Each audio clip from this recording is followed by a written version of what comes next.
invite you today to step into a winter wonderland with this enchanting painting tutorial where we'll create a stunning Christmas bouquet that will add a touch of elegance to your home and leave everyone speechless.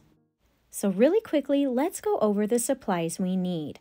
First, we need some watercolor paper, watercolor paints, clean water, a pencil, some masking fluid, and some brushes. This first one is just a small old round brush that I can use with my masking fluid. And as a tip, it's a good idea to put a little bit of dish soap in the bristles before using the masking fluid, and this is going to help clean your brush out later. I have ruined a brush or two with masking fluid before I discovered this trick, so it's definitely worth it. Then I have a Princeton No. 1 liner brush for some thin detail lines. And lastly, I have a No. 0 and a No. 3 round grabby brush for some large and small spaces. Now, on our watercolor paper, we first need a lightly penciled outline of this bouquet. So there's a couple of ways to do this. Last week I shared with you step by step how to draw this for yourself if that is something you enjoy doing. But if you'd rather not take the time to do that and draw it for yourself, I do sell this outline for a very small price on my Etsy shop that you can print out and just trace right onto your watercolor paper. Either way you choose is fine, it's just a matter of preference. I will leave a link to my Etsy shop, last week's drawing tutorial, and all the supplies you see me using today in the description of this video if you'd like to check out any or all of those. All right, now that I've got my paper taped down with some artist tape, we are ready to get started. So first, I'll take the masking fluid and my old brush here, and I'm going to mask off the centers of the two open flowers, including the lines for this stamen, as well as all of the round berries that are throughout the entire page. Now, it is possible to paint around some of these things if you don't have masking fluid, but it really does make this easier and quicker in the end if you can just mask these few things off.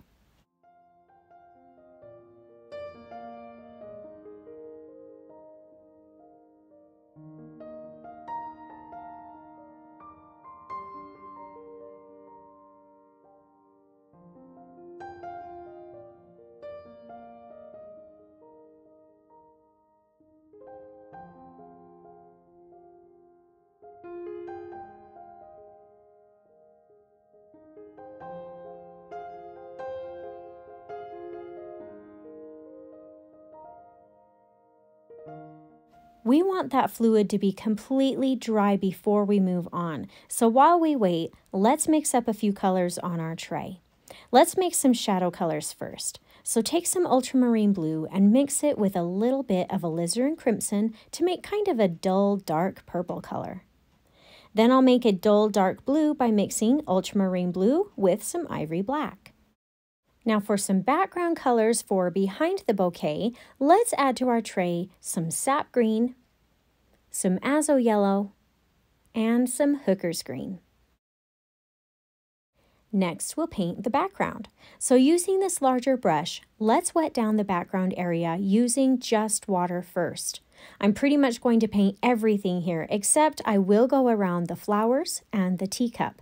But since I've masked off the berries, I can even just paint right over the tops of them, as well as any of the leaves that I've drawn on here, because we will paint over the leaves in a darker color later.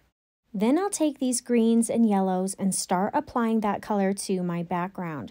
I'm trying to keep the darkest values closer to the center, and then I'm spreading out the lighter values towards the edge.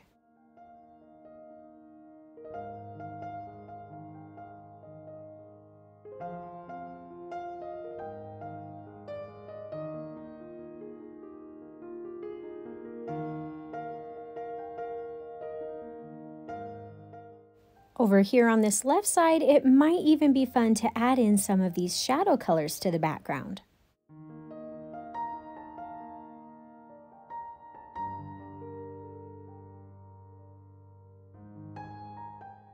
And for an optional addition, it also might be fun to add in a few small splatters in just a few spots around the edge of the background color. I've just loaded my brush with some green, then I'll tap it against another brush to create the splatter effect. All right, moving on, while we've got these shadow colors here, let's paint in a few more shadow spots. There needs to be a shadow here on the saucer that's been created by the teacup.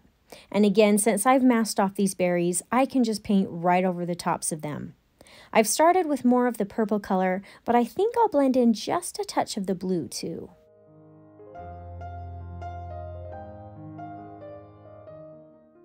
Now down here under the cup and saucer, I'll paint some of the dark blue first, and then as I move out to the left or the right side, I'll start adding in the purple.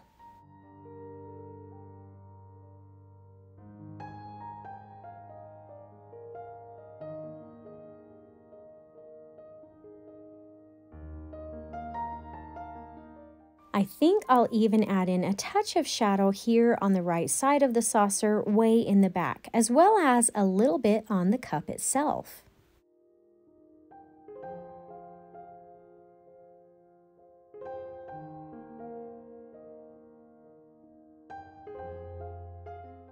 I could probably leave these shadows just as they are, but I feel like my picture is a little off balance, so I'm going to add in just a touch more color to my ground area on this right side, but I just want a hint of color so it's lighter and more watered down. All right, now that my background is complete, we can start making the painting come to life by moving on to the bouquet itself. So let's refresh some of these green colors for the leaves of the bouquet. Here I've got some pure Hooker's green again. And then for my sap green, I'm actually going to add in just a touch of cadmium red to change the color a little bit to be more of an earthy, almost brown green. Then I'll make a yellow green by mixing sap green with some azo yellow. At this point, I'm going to switch over to my smaller brush now and start painting in the leaves. Now, there are two ways to do this, and you need to just pick the method that works the best for you. You can paint them wet on wet, which is when you wet down the leaf with water first, and then you add in the color, or you can just do wet on dry, where you just go straight to painting in the color, no water first. I'll probably be doing a little bit of both of those methods. And as far as the colors go, I am just trying to use a variety of the greens to make each leaf slightly different than the one it's sitting right next to. You might do this by painting the leaves in a solid but variety of colors, or you might choose to blend 2 or 3 of the colors on the same leaf. There's really no right or wrong way to do this here. You just need to make each leaf stand apart from the one it's sitting right next to so it doesn't all look like one big blob of color. Now, as a side note, you can make these into Christmas cards if you'd like. I even have card sizes available for sale on my Etsy shop if you're interested. But they are pretty detailed, so if you're looking for an easier or simpler way to create Christmas cards, I hope that you'll watch my next week's tutorial. I am super excited about this because I have come up with a way to paint endless, easy designs using only 5 different painting techniques.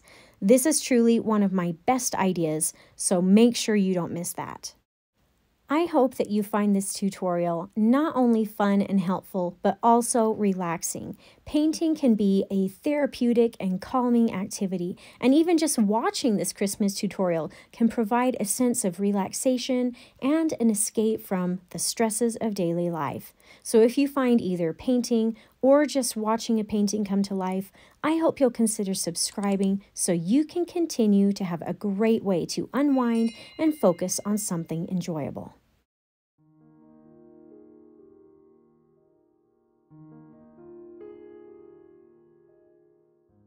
While I'm painting the leaves, I'll also finish off the rest of the greenery by painting the stems and bottoms of the flower buds, and then I'll switch over to my liner brush and paint in some thin, curved green lines for a fun accent.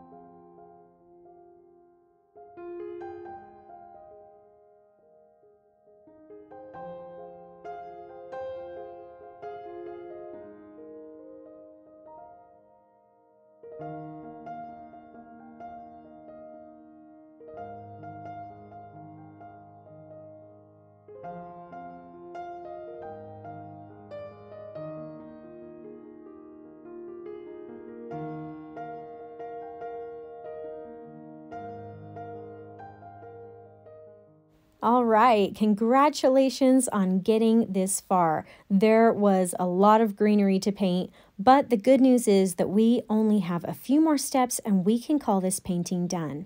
I'm just going to freshen up my water and then turn my palette to a clean side so we can mix up these last few colors.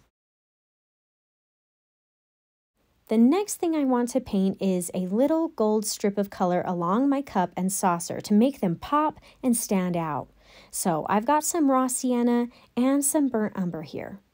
Then I'll take a bit of this raw sienna and paint a thin strip along the edge of the cup. The cool part is that just by adding a hint of this darker brown just in one spot, it can make this strip of color really stand out like it's 3D and make it appear like some shiny gold. It's really cool. I'll also add a gold strip along the handle, the edge of the saucer, and the bottom of the cup.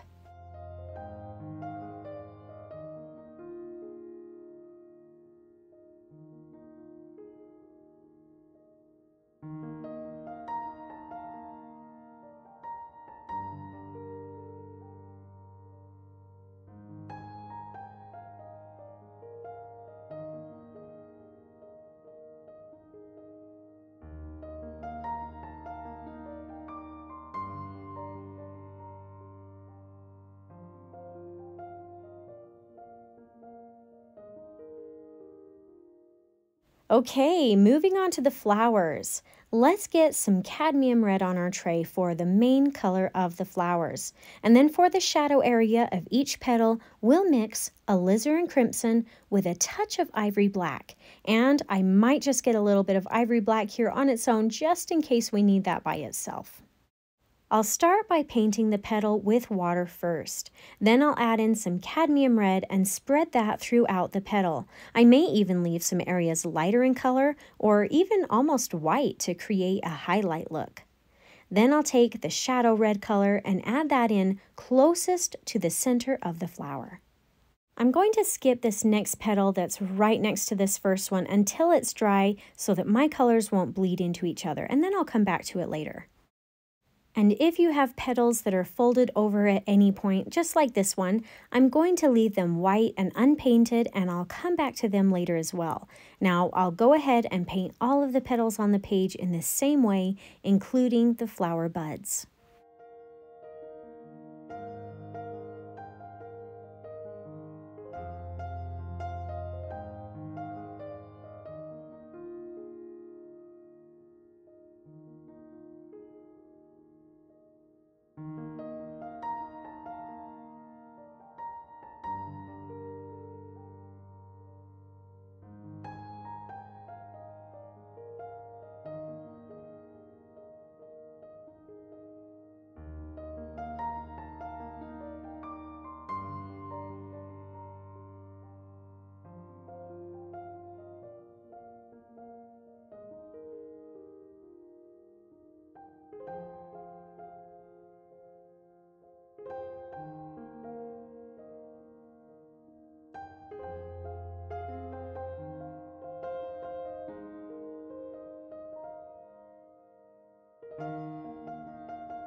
Now for any of these folded over petals, I'm going to come back in here and paint them with a really light or watered down red so that they're still lighter than the flowers themselves. Okay, it's time to paint the berries and the centers of the flowers. So after the entire painting is completely dry, go ahead and remove all that masking fluid using either your fingers or an eraser.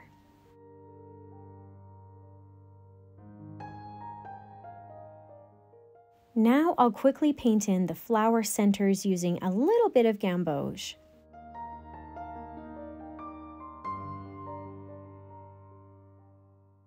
All right, it's time to paint the final piece to this painting, the berries. So to do this, I will take a little bit of cadmium red and paint a C shape within the circle of the berry. Then I'll rinse and dry my brush off and use this damp brush to then spread the paint to the rest of the berry, painting around the tiny circle highlight.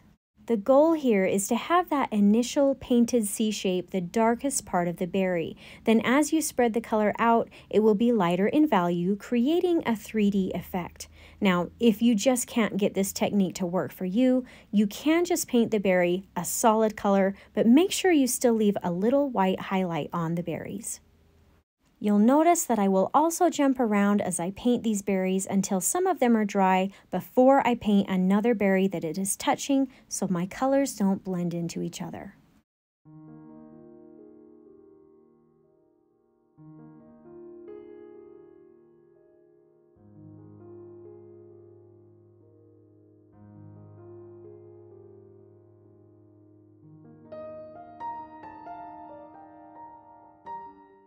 Now that my berries are all painted, I'm just going to finish them off by painting in any of these little stems that connect the berries together using my liner brush and some burnt umber.